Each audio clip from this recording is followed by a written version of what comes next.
you go. On the cover of Nas's CD, you see what are whelps on his back, beaten into the shape of an N. The CD is, leave it up there for a second. The CD is called Untitled because what Nas had originally intended to call the CD was the word nigga. Nigga was going to be the name of the CD. He could not call it that. The record label wouldn't give him permission to do so. Huge controversy erupts. Al Sharpton, Jesse Jackson, everybody came after Nas. So what you get on the cover is on his back these whelps in the shape of an N. Why, in the first place, did you want to call it the word nigga, the CD? I felt like for a long time, hip hop has been catching like the bad end of the stick. Everybody's after hip hop. Everybody's blaming hip hop music for the crimes in America, for so much, you know, and hip hop gets thrown in one basket. No matter if there's a great artist here, there's a good genius here, there's a Kanye West here.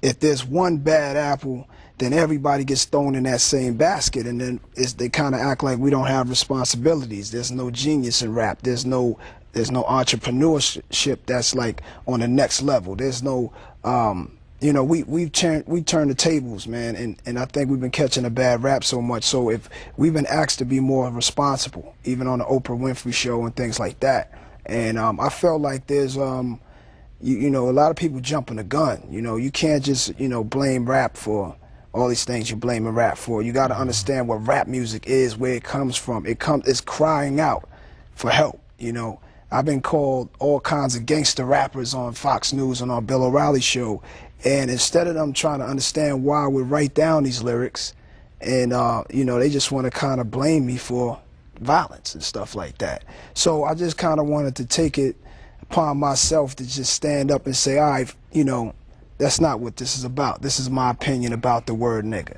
And I don't understand why there's not more rap albums. A lot of people, it's controversial. It's a controversial album. No, this is a rap album. How did you process the fact that you are not the first artist to use the word nigga in the title? Dick Gregory's autobiography was called Nigga. Yeah. Randall Kennedy at Harvard, a law professor, can write a book called Nigga. Right. But Nas can't do a CD called Nigga. Yeah, because they look down on us like, you know, like we're the dirt of society. You know what I mean? That's just the way they looked at us, and they continue to look at us, you know, and it's you know, when are they going to wake up and realize who we are? You know, if they're going to wake up and it's going to be too late. We're going to own all the TV networks. We're going to own all the radio stations. We're going to own it all. And by then it's too late. You should have been understanding where we were going with this instead of looking down at us like animals. Did I read or see, probably on YouTube somewhere, you went to Fox one day? Sorry? You went to Fox one day, the headquarters in New York? Yeah, we went to Fox. You went to Fox, and you sang outside the headquarters? I stood out there, and I voiced my opinions. I stood with this organization called Color of Change. Right. And they've organized about 600,000 people to sign a petition to get Fox from the racist garbage that they put out there. And at the same time, my record was getting back at Fox News for talking reckless about me about 2 years ago. So I got back on them on a song called Sly Fox, and when they heard it, they asked me to be a part of that. So I'm like, hell yeah. So we stood out there in front of Fox News, and it was strong, man. It made a lot of young people aware, you know, if they weren't aware before, how sick this network was, you know. What did you make of the story when Ludacris, speaking of the hip-hop industry, puts out a record? He's doing it because he supports Obama, has some language in it about Hillary Clinton that people obviously have a problem with. But his point is to try to support Obama, to get the word out. And your generation, a whole lot of folk in hip-hop are really out front trying to support Barack Obama. You think there's a danger that the energy that your generation, that the hip-hop community is trying to put behind him might end up hurting him?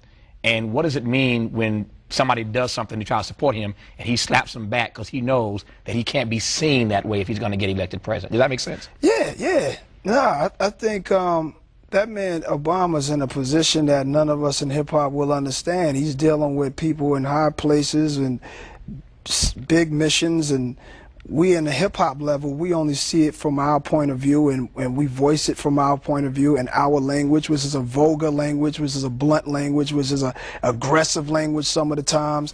And you know, it's going to come out harsh on ears of people, on ears of people that don't listen to rap music. To rap people, to rap fans, they used to hearing the craziest stuff all day long, but to these people in politics and people in middle America and all of that, they start hearing that is scary to them, you know. So I think Obama has to say, no way. You know, I don't expect Obama to rock with my album. With Nas, always so little time, so much stuff to talk about. I don't have time to go into as much as I'd like to with Nas right now, but I'm going to direct you to our website, as I do every night, to hear more of my conversation with Nas. First of all, the new record, as if you didn't already know, the new record from Nas is called Untitled.